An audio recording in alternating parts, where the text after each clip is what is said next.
Quick disclaimer before you listen. The World's Okayest Medic Podcast is an educational and commentary platform produced and recorded by me. What we say on here is not endorsed by any of our employers, and we are not speaking on behalf of our employers. Our commentary is our own. Finally, remember to follow your local protocols.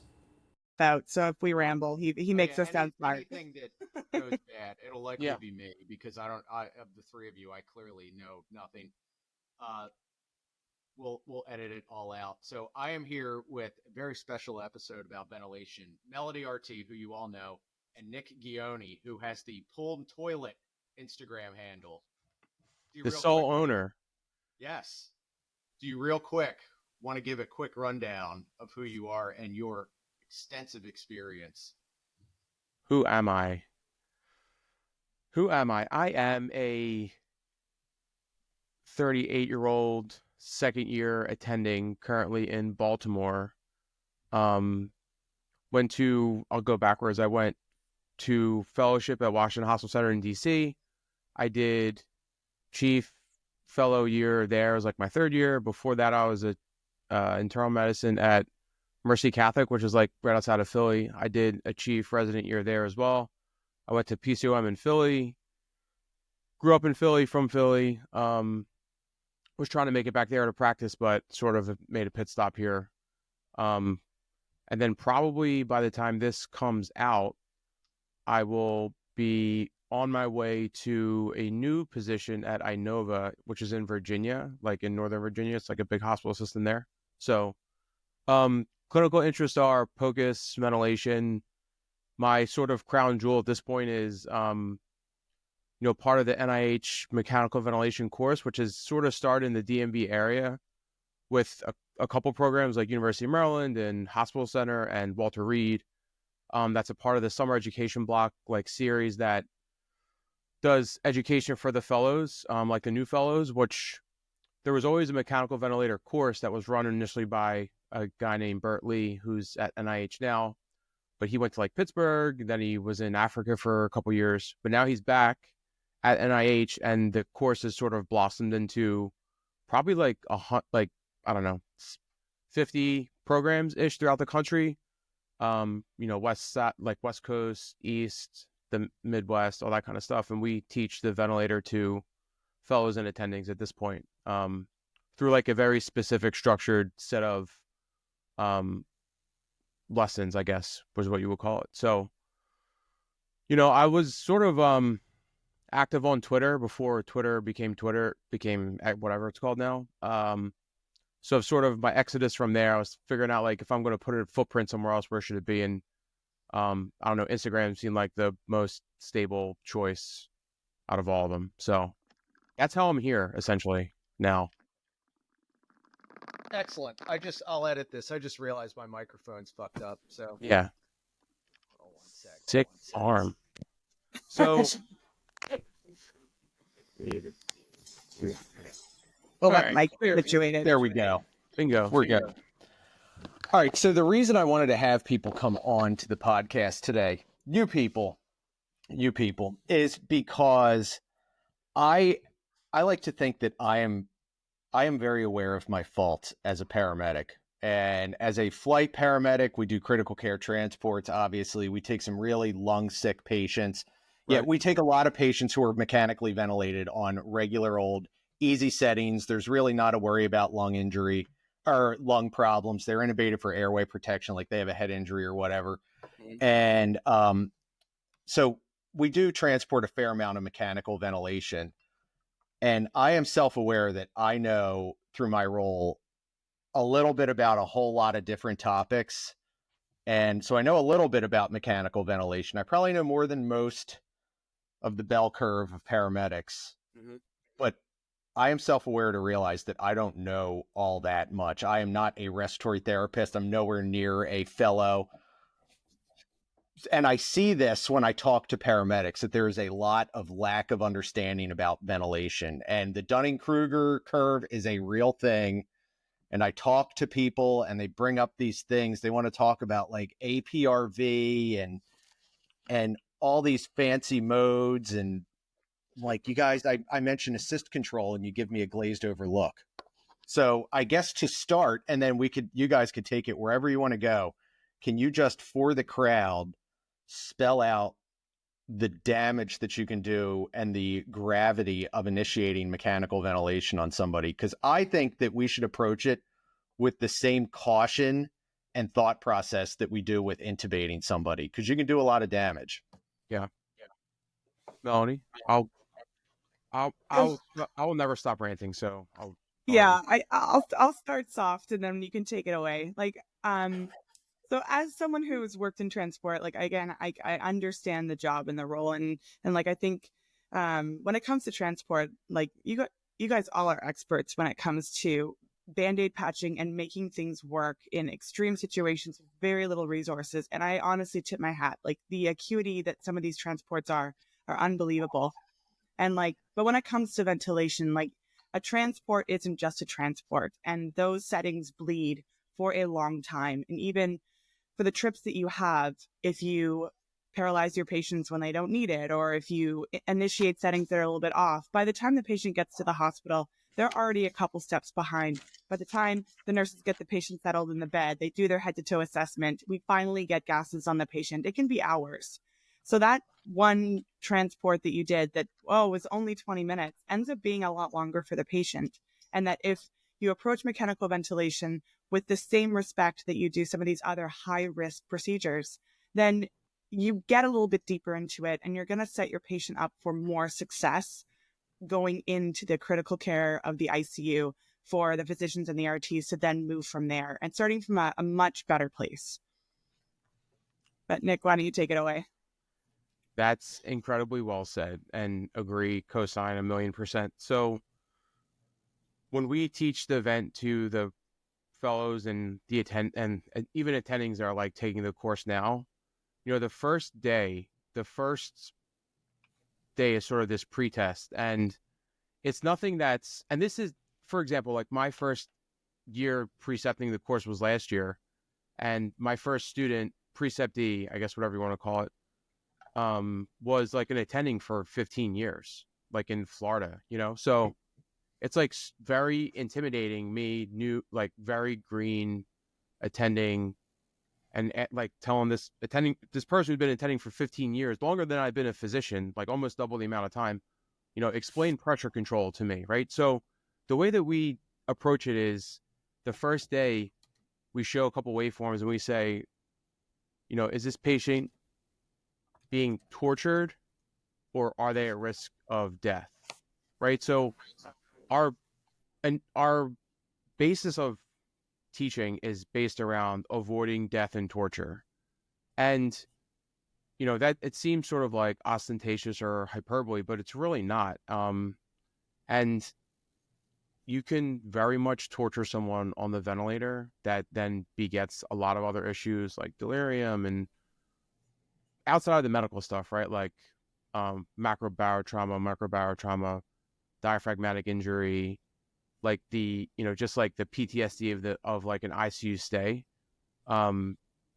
is all tied to that stuff. So if you can't, and the Dunning-Kruger that you mentioned earlier, like that's true, but don't get me wrong. It's not just like paramedics or whoever, and it's like RTs, it's attendings, it's residents, it's everyone. So Absolutely. not just like, one subset, like things they know, but they really don't. It's like really everybody, you know what I mean? And, Sure. So, our goal, mine, I think Melody's also is to provide education to just sort of like, not so much to, for me at least, it's not to sort of like explain or want everyone to sort of be an expert. That'd be nice, but it's probably not like an attainable goal. An attainable goal for me would just be like, this is off. Something's wrong with this vent. And I don't know what it is, but I'm going to find out. And that's like my expectation. So I think if you approach it with that, you do much less harm. But if you're approaching it like, well, I've been a paramedic for 25 years, like this is what we did in the 80s and da-da-da and all this stuff. It's like this, just like, it's just like, I don't know. It's like, I don't know if it's like toxic masculinity or something, but it doesn't help the patient certainly. And you don't learn anything if you think you're always right. So that's my sort of thought. Gotcha. I'd like Go, to go Mel. a step further, actually. 'Cause I think Okay. when Nick mentioned about like not necessarily making everybody an expert. But I think one thing that I am a huge advocate of is that if you commit yourself to learning a topic or a concept, sure, you may not get to the level of Nick or, you know, like an amazing clinician at the bedside, but you can get pretty damn good, like just by understanding and committing yourself to learning the fundamentals and the waveforms. It will take you from mediocre to way better, and being able to actively troubleshoot and, you know, make your patient way more comfortable and effectively ventilate your patients a lot better just by committing to on self-learning. As someone who, in my career and where I am in my job right now, I didn't start here. I wasn't taught here. Like the waveforms, I didn't even learn them in school. And like all of these different concepts that when I went to school 18 years ago, they didn't even really exist. They were just starting to come on the stage. And I learned it because I committed myself to learning it, and just understanding the basics was what brought me there. And everyone can do that on their own. It doesn't have to be something that is overwhelming and scary. If you just commit yourself to understanding that you don't know it all and that you shouldn't necessarily get into the too much fancy stuff, and starting with the basics and approaching ventilation from the standpoint of seeking out experts that know and are willing to teach and teach well, you can absolutely get there. I don't have a specific follow-up. I mean, you're that, like, hell yes, dude. Hell yeah. It's self-motivated learning. Like this vent course that we do it's the hardest thing I've ever done, for sure. You know, and like there's a final, it was like 2 hours on Zoom, like drawn waveforms, and like if the resistance goes down, what does this, you know, like all that kind of stuff. And it's like very intimidating. And I'm not saying that everyone needs to be able to do that, but you know, like I sort of have a like a very kind of pie in the sky view of what we do. And like if you're like someone, you know, someone's trusting you with their family member, like you should like take that seriously. You know, if you have like knowledge gaps, you're not sure, like you should like learn about them. Even as an adult. The funny thing is, one person like DM me about like something I put up before, and they were like, I think it was an RT or it might have been a doc. They're like, you know, I never really looked at the waveforms. I'm like, what are you looking at? Like, what are you like? What do you mean you never looked at the waveforms? Like, then what? Like this machine that's so the ventilator gives you breath by breath physiologic data, breath by breath, right? And you don't look at it, you ignore it because it's too complex to understand. You just want like slap them on, you know, PRVC. It's like, fine, don't worry about it. The peaks are low. It's all good. They're 5. You know, like that's not good. That's what they teach. That's pretty much what they teach. I know. No, that's what they teach everyone. Like RTs. They teach you, all right, plateau pressure's less than 30. You're good. Don't worry about it. And the patient starts to get uncomfortable, and people automatically whip out the vecuronium. Right. And so the funny thing is, like, you know, in the vecuronium is so funny.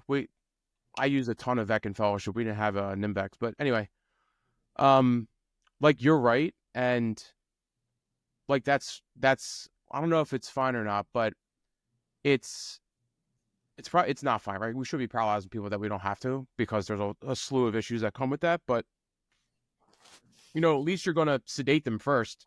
So I'd rather be someone sedated and paralyzed and not have awareness what's happening than being tortured on PRVC for, you know, a week because you know, they have COVID and we're looking outside the door. The peaks are 10. You're like, oh, it's all good. Don't worry about it. The peak pressures are 10.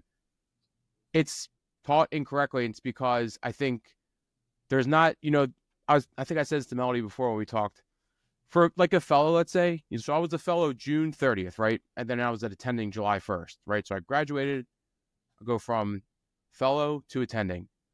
You know, there was no, I didn't take like a boards on the vent. So I walk into the unit the next day, I'm the attending, and I say to our respiratory therapist, hey, put that patient on PRVC, whatever, right? And they're like, yeah, of course, yeah, I'll do that. Like what makes me the expert on the ventilator just because I became an attending on July 1st, right? Nothing. You know what I mean? And if you don't have like sort of a strong respiratory therapy, now if I said that the Melody should be like, hey, I don't know about that. What do you think about this? Then she sort of tries to, massage it into doing something else, not being sort of overtly like, this is wrong, right? Because she's like very tactful. But if you don't have strong RTs to back up weaker attendings, the patient's going to get hurt. The worst combo is RTs that either don't know, because not every RT, I guess, likes intensive care, right? I mean, not every respiratory therapy, just because a large part of it's probably mechanical ventilation, but I'm sure there's a bunch of RTs that don't like the unit. So they're there and they're like, oh, I really don't like it here. And I'd rather be just giving treatments on the floor. And maybe, they don't have an understanding of a mechanical ventilator. So me, the attending, says, hey, slap this person on X, Y, and Z. And they're like, yeah, sure, whatever. There could be real harm done if I can't recognize that something's wrong and the respiratory therapy can't recognize something's wrong. Sorry, I'm ranting and rambling, so I'm going to try not to do That's that. what this podcast is all about. Oh, ranting perfect. And I'm your guy, the rant and ramble. Yes. This is not one of those standard boring, like, now we will talk about waveform analysis. Perfect. Like, no, this is all right. So let me try to ask a question from a paramedic's perspective, because we don't learn waveforms. We don't learn a ton. Most of our vent training, why is my camera like fluctuating? Most of our training is on the job training. Right. And the training you learn is like a module in your certification exam prep course.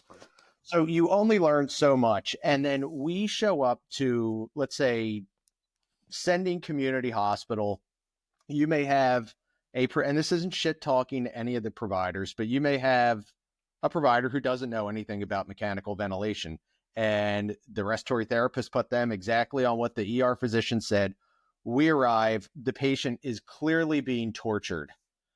They are on an assist control setting. You walk in, they look sedate, they look great, and then you walk up to them and you see they have tears coming out of their eyes and their heart rate is 140. Right.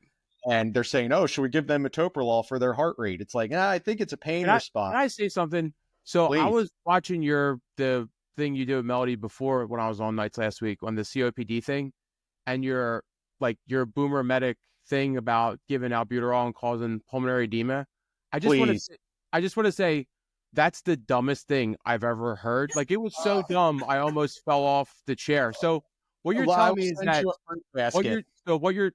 what you're telling me is that the COPDer who's dying from dynamic hyperinflation because they can't breathe, you think there's not the max amount of epinephrine coursing through their veins already because they're this close to death? You think given like a smattering of albuterol, I'm not done, smattering of albuterol, that is a joke, right? It's an actual joke, number one. Number two is, how much of a nebulized medication gets to the alveolus? 10%. Did you read? Melody read my article. 10, like from fluid dynamic studies, it's 10% in the best situation, right? Like if you give me a neb right now, I have normal lungs. Like really? 10% of what you'll give is going to get to the alveolus, right? So patients with asthma, patients with COPD, like basically none of what you're giving is getting to where it needs to be. That's why you need to give so much more. So just as a complete aside, that's the dumbest thing I've ever heard. And it broke me mentally. Like I had to hit the reset button, and I walked around, I got some coffee, and I was like, you know what? That was dumb. But well, here I was. This does stem from it. One of my character flaws is that I can hold a grudge like a motherfucker. I had a COPD. Here I am, this 23-year-old brand new paramedic, and I had this COPD and I gave her a neb treatment, and my FTO dresses me down because she had a CHF history. And I was like, what are you talking about? And he's like, I can't believe you've heard this. You could really hurt your patients with this. And I said, I'm not arguing with you, but can you explain the physiology? And he explained the physiology to me. And I remember thinking, that is the dumbest fucking thing I have ever. So dumb. So what you're saying is that what they need is diuretic. Like, you're going to throw on some albuterol just for shits and giggles. I'm like, don't get me wrong. If there's anything I do as pulm and critical care is throw on albuterol for shits and giggles. But the thing that like drives me absolutely just, I can't tell you how crazy it drives me. When EMT gets a patient from home. They're 4 million pounds. They have, they have plus 30 pitting edema. They come to the ED. The ED doc calls and we're like, yeah, like they're on BiPAP for COPD. And I was like, first of all, no. So just out of the gate, absolutely not. Well, they're like, when EMT got there, they were satting 80% on room air. I was like, how's that COPD exacerbation? COPD exacerbation, the definition is obstruction. So by definition, the patient should be hypercarbic. So it's not like you know what I mean? And then you go in the room like, hey, Miss Jones, you have COPD? She's like, yeah. I'm like, how much do you smoke? I never smoked. I'm like, what do you mean you never smoked? I never smoked. And you look and, there's no PFTs, forget the PFTs. If there is, like, they're huge, they're underwater. Oh, sorry, for everyone listening, PFTs are pulmonary function testing, excuse me. Function testing, that's how we diagnose chronic obstructive pulmonary disease. COPD is an irreversible obstruction, so depending on how you define it, it won't reverse with bronchodilation. Asthma is a reversible obstructive disease, will reverse with bronchodilation. But to sort of call someone COPD, like the definition, you kind of have to have PFTs. Now, if you have emphysema on your chest CT scan or like a very strong suspicion, meaning I've smoked for 400 years and like my heart is tubular and I have like flattened diaphragms, you can kind of, skate away with it, but not, I'm obese, I'm short of breath, I'm hypoxic, I have plus 30 pitting edema. And, EMT came, oh yeah, I heard wheezing. So it's like, we gave a neb and 125 acylmedrol and here you go. It's like, no, it just doesn't comport. You know what I mean? So again, ranting, sorry. Does that make sense? You know what I'm saying? Yeah. This is when the podcast gets good. This is when I like it. It takes on a life of its own. And yeah. So that's my, not everything that wheezes is COPD. And the reason I bring that up is because some of the latitude that the paramedics get, and I don't really know, I don't know the verbiage, honestly. So EMT is different than paramedic is different than, like, can you? Yeah, like, EMTs do like 200 hours worth of basic life support training. Paramedics is a college program. It's upwards of 2,000 hours. It's kind of equivalent, I guess, to like a respiratory therapy program. Just you guys focus on respiratory. We focus on general responding to medical emergencies, whatever we may find in the field. Okay, got it. So, and there's a lot of latitude that I guess paramedics get as far as like medications go. Is that? Yes. Because generally, like all the time, the patient will come in, they'll get, I'm like, what they get in the field? Oh, they got like 125 acylmedrol, 4 Versed, 150 ketamine. I was like, what the fuck are they doing? Like, but this is very protocolized. So you go, some protocols give more leeway than others. So you go, let's say in Pennsylvania, I get a patient who says they have a history of COPD. They're wheezing, they're hypoxic. I have to follow that order set. That is literally by law.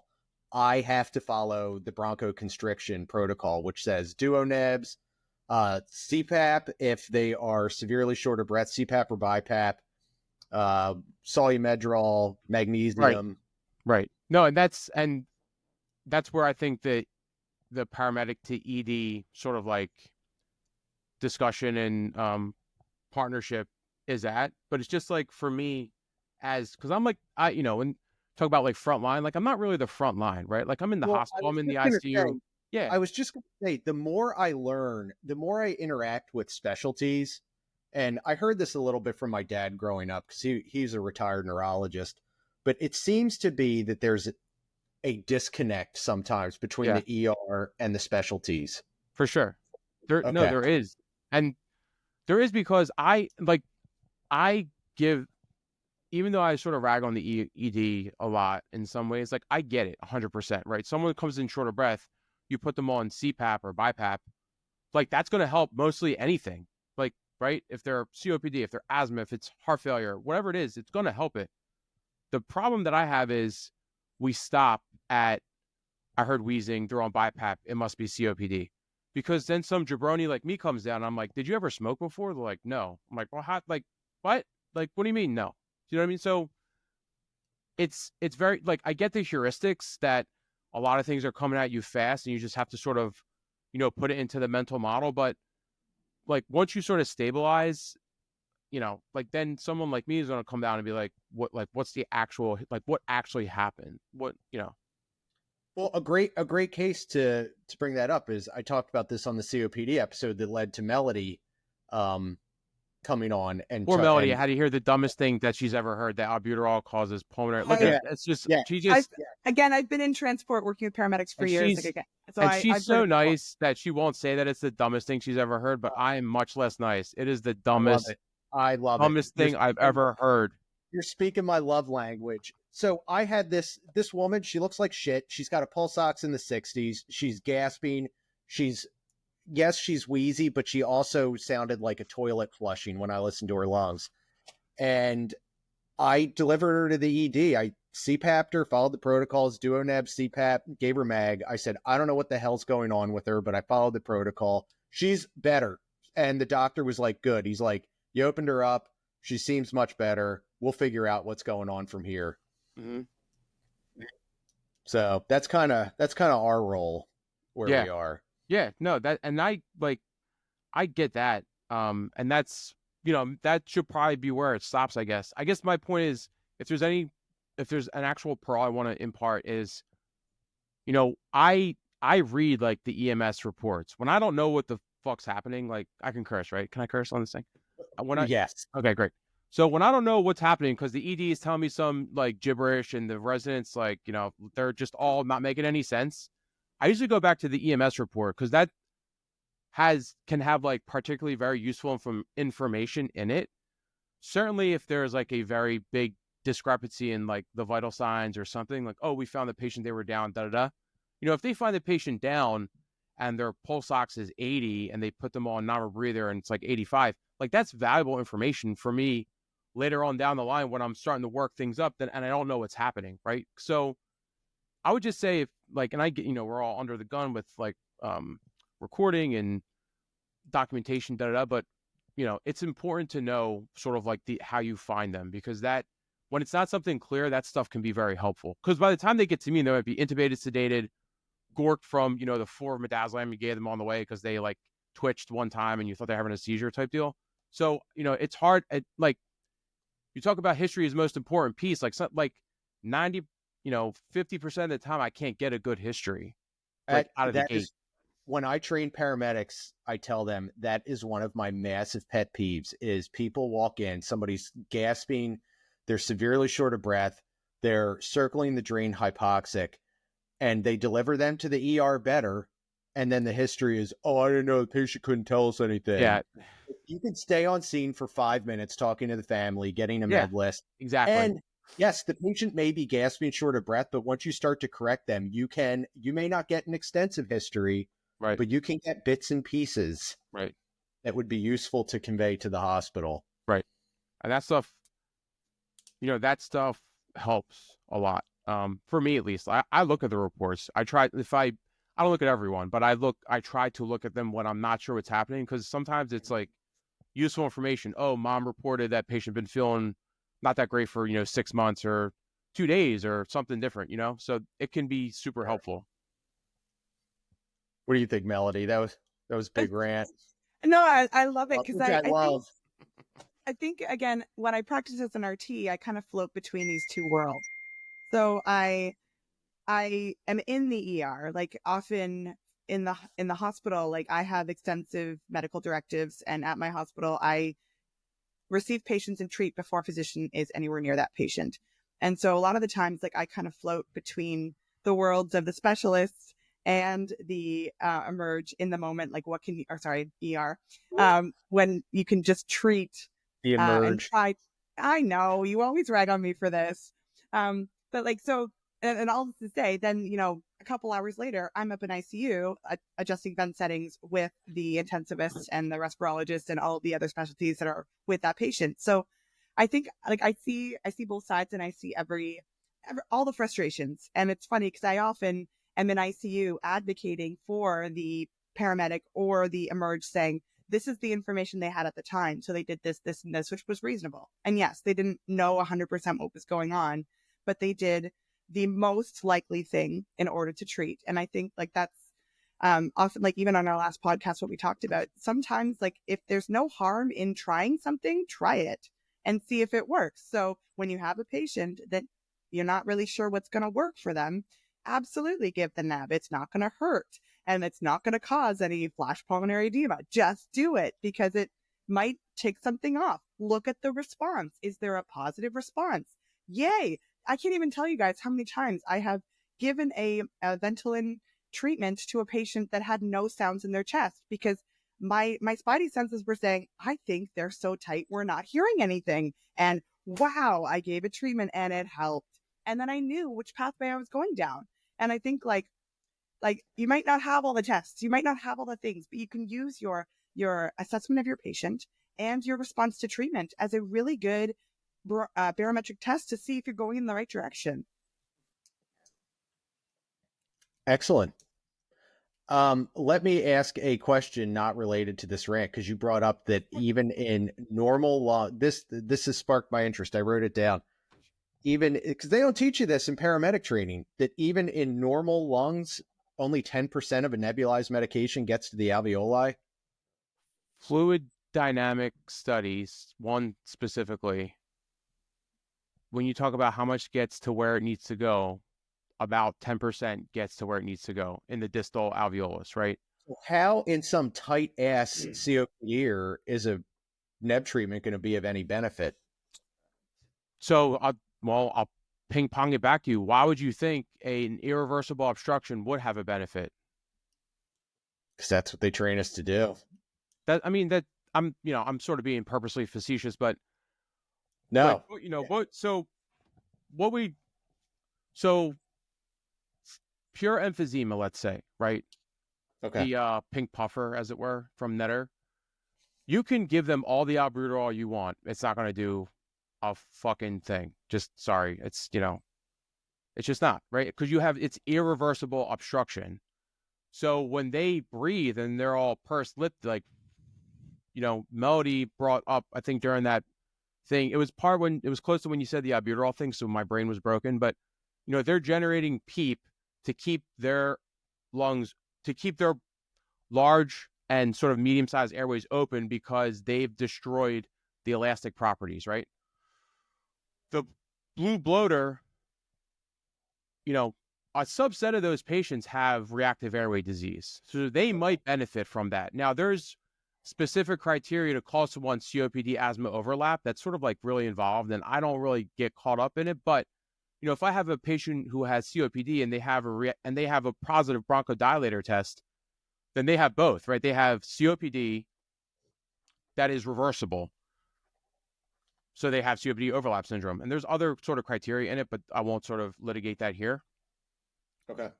So if you have a patient with COPD, that's like, give the albuterol, because unless you know that they don't have a positive bronchodilator test, then you won't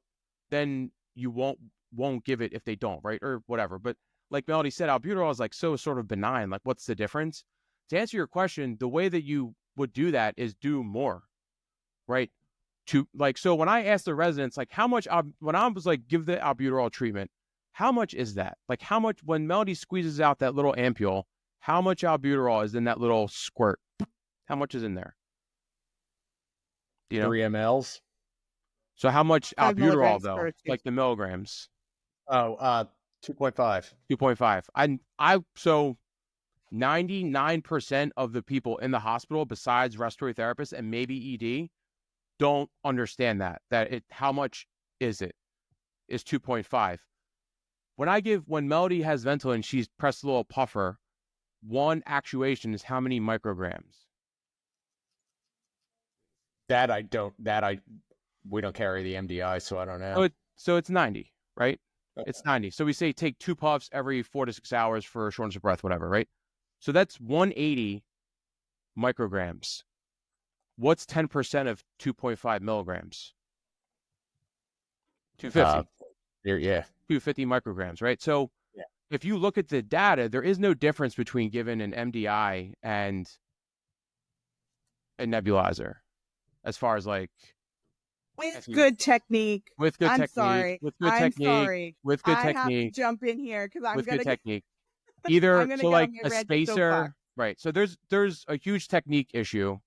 So like Huge. spacers are really helpful. This is a side note. Like spacers are super helpful with technique. And I'm just sort of thinking like about my son taking his MDI when he had juvenile asthma, and Yeah. I'm like, dude, just squirt that in your eye. It's gonna have Yeah. the same effect. Yeah, no, there's like good that is a whole separate podcast. Melody's absolutely right. Good technique is paramount with each nebulized medication, whether it's an MDI, a DPI, a Respimat, like whatever it is. But if for all let's say we have perfect technique. What I'm trying to get is that when you have a patient with tight airways and you think albuterol is going to make a difference, like you can't stop at 2.5. Like you can't give one Dunab and be like, well, it's not working. Let me give him fucking 0.5 of IM epinephrine, which drives me fucking nuts. Because you'll give one neb, then you'll reach for the epi and stab them with that, thinking that it's magically going to make them become bronchodilated, which is a whole separate topic. But my point is, so that's why we have these like continuous albuterol protocols. Melanie might be able to speak more to, but in pediatric asthma, if you're in the PICU, like you get a monstrous amount of albuterol per hour. Like some studies I've read is like 75 milligrams an hour. But because their airways are so small, the resistance is so high, and then the turbulent flow is so high.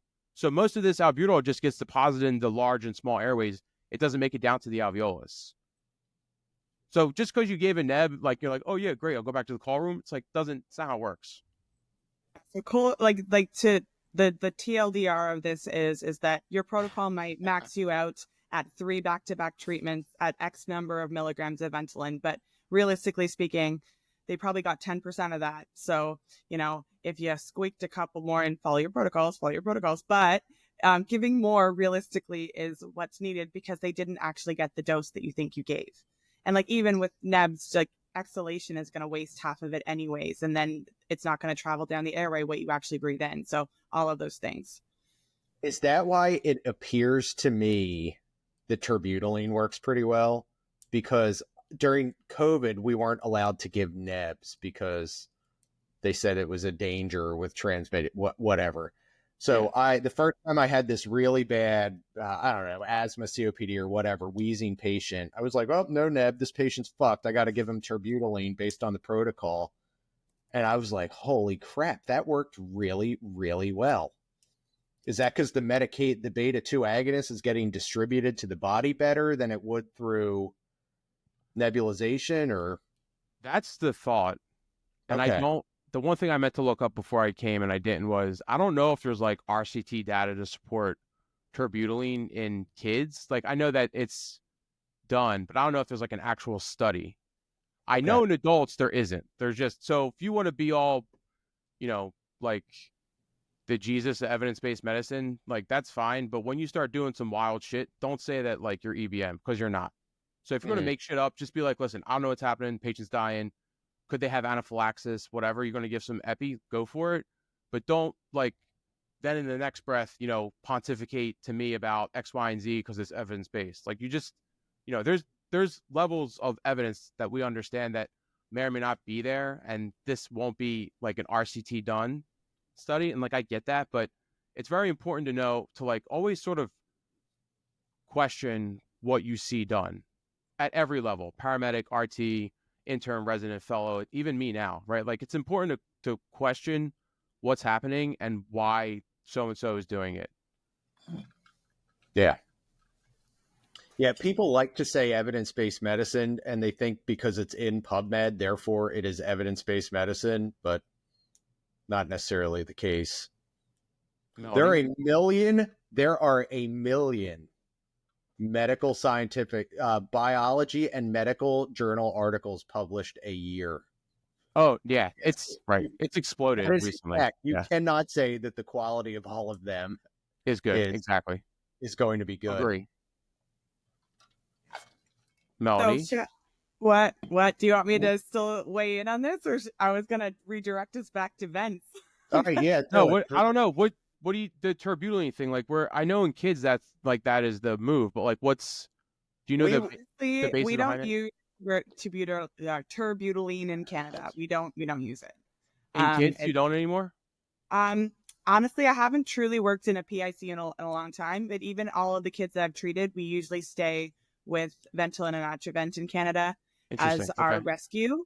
Got it. There is like the black box warning with terbutaline, which I think just made it kind of avoided out of Canada. There might be some places that do. I can't speak for all of Canada, but I just know in my practice, like I've probably never reached for it. I've always stayed within other treatment methods and drugs. Got it. So Interesting. I don't want to speak on it and like say something wrong. So I don't want to. Yeah. Interesting. I'm going to look it up after. Okay. Our protocol is asthma, COPD, bronchoconstriction over the age. I'd have to look it up. I'd have to look up the age cutoff, but over the age of getting older, they want us to use terbutaline and not epi, because they say all the malignant cardiac arrhythmia effects of epi Sure. in the elderly. Interesting. Yeah. All right, ventilation, Melody. What did you want to say?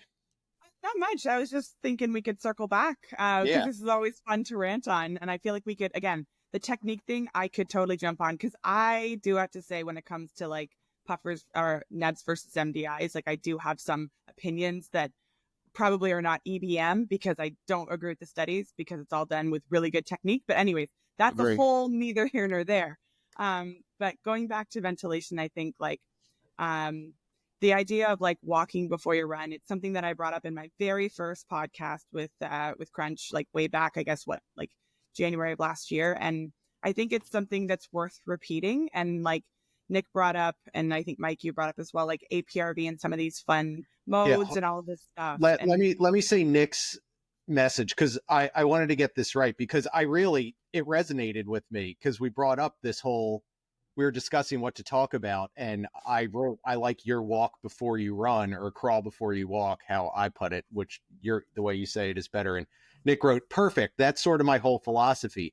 MFer can't explain what pressure control is to me, and then wants to riz me up with APRV. Do you like my Gen Z lingo? Is that right? Yeah. I mean, my kids aren't old enough for the Gen Z lingo stuff, but Yeah. I think it's pretty good. No, I mean, Yeah, it's good. like, and Melody's there at the bedside. She's trying to titrate the vent, and then the attending comes up and is like, let's do APRV. And she's like, all right. And they're like, they're like, well, how long, what do you want the T low to be? And they're like, I don't know, 1 second. And you're like, automatically, okay, no, how about that? Just let the adults handle it. And that's part of the Dunning. That's what I think every day. Yeah. I need to say it. And she's too nice to tell them handle it. that they're morons, but hopefully they see this pod and they're like, wow, I work with that RT. And like, that was me. I'm nice. I want you to know that you're a moron but from me. I can be spicy. I can be spicy. That's with respect. Yeah. Crawl before you walk, Melody. I interrupted you. Yeah. Oh no! Keep going, guys. Nick, I interrupted you. Like I liked what you were saying. It's the whole APRV thing. Oh, me? Oh, I mean, APR. All right. I don't know. I'm gonna get eviscerated. That's all right. APRV is long pressure control with some spicy stuff you do with the T low, right? Which is fine. And just like, and I don't know when this will come out, but as far as like timing, but currently following along with my IG story, like watching like pressure control. So this will tie it in nicely. Like Melody has taught me a lot about like the Hamilton T1. That's like your guys's like transport vent, which it just does like pressure modes. The problem is that I think pressure controlled mode of ventilation is probably the least understood, and can be the most dangerous, because remember, in pressure control, you're giving the patient more control over stuff, right? There's 3 variables that they can influence, whereas in volume control is only 2 variables they can influence.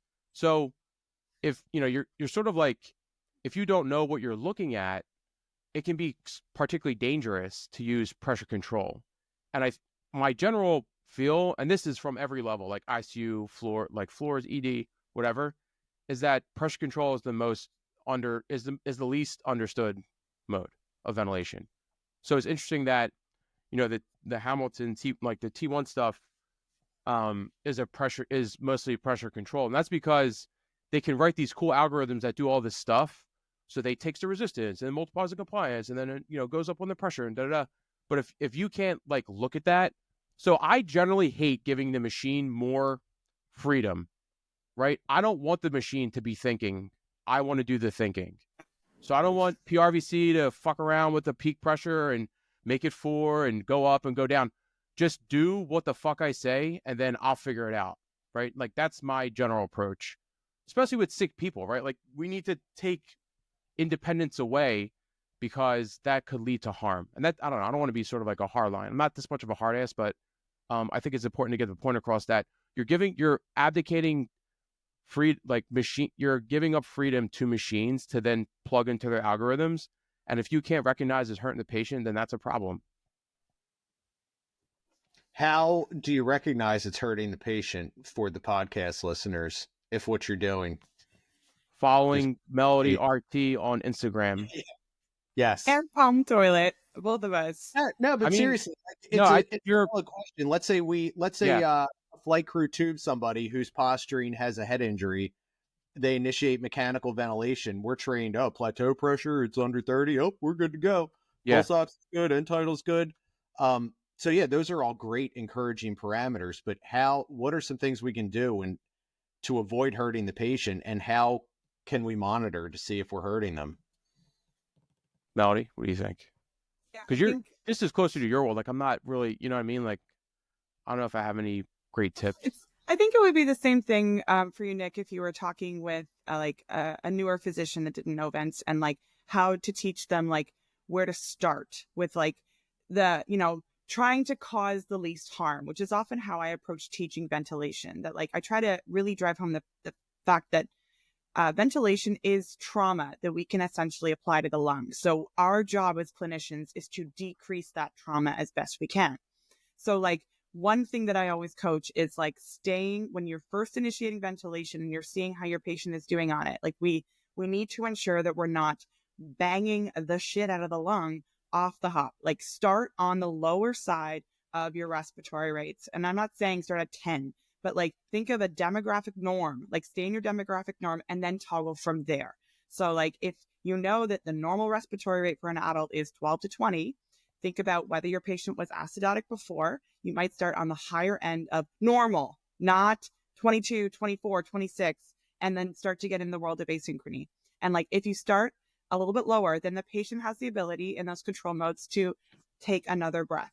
And like Nick said, trying to pick a mode that has less variables happening in the background. So I do tend to strongly advise you avoid SIMV because it introduces a lot more variables. Here we go. Melody's gonna get this is her thing. Get it. I'm Symbi not gonna. You're a fucking moron if you like Symbi. I'm kidding. Oh, thank you. I'm gonna stay off that soapbox fully, but just like again, there, like Nick mentioned so well, there's many more variables that are happening. So staying with a mode that's a bit more predictable then gives you as a clinician more predictable input to then know whether you're moving in the right direction. Because again, if breaths are changing breath to breath, your patient is going to change breath to breath, and then you're going to be chasing a moving target. So keeping your ventilation consistent and stable, and then seeing what your patient's doing on top of that, and doing these smaller changes is kind of a good place to start. So that's kind of my normal coaching of how to approach starting. And then you can start to look and learn waveforms and watch your patient's work of breathing and see if they're pulling really hard. That's a warning sign, because that's going to mean that, like Nick mentions, and I love the term, they are feeling torture on that vent. And you need to then figure out, do they want more support? Can we mimic how they are breathing a bit better? Can I start to manipulate my time? And even before you know the waveforms and are an expert, even watching your patient's inspiratory effort and trying to time your inspiratory breath to match goes a long way. Rant over.